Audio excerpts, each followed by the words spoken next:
कुछौ करे पहले दाव जमैले फेल भैले अपन घर गईले।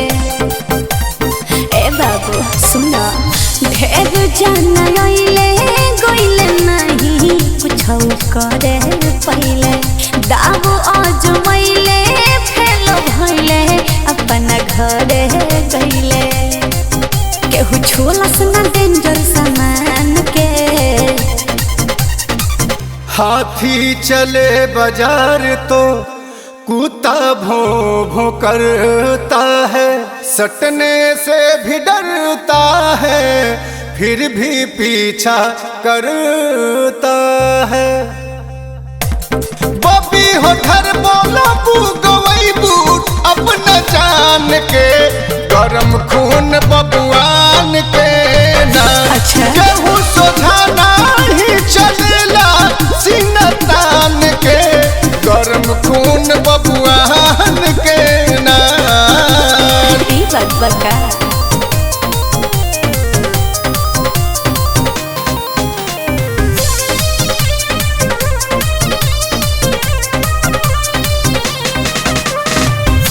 लेखा लगावो तारो झूठे डरावो तारो अपना इलाका में तू काटा के देखावो तारो। इलाका भेड़ियन के होला शेर तो कहीं जाला रे, राजो करे हो जाला रे जहाँ पौआरा खाला रे।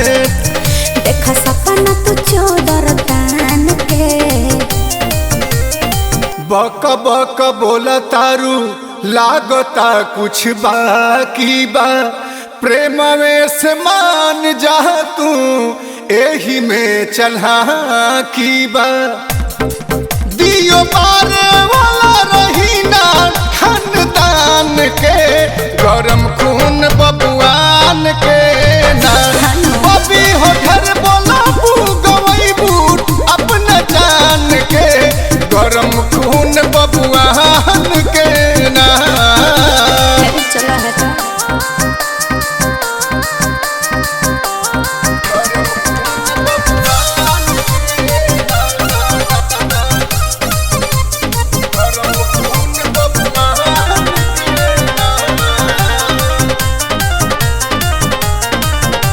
धमकी पर धमकी देबो तो होई के सुहो।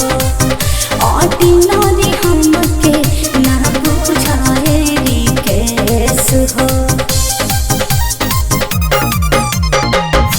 बुझाता ऐसे ना मनबू दवाई देवे के परी, आधी रतियों में तोहरो दलीदर खेदे के परी। मन मारिए के जोइबो बिहान के। कहता रे राजू जनी आक रंग बाजी, देखबू न किरण भोरे के जे हो खबू न राजी। लागो त डर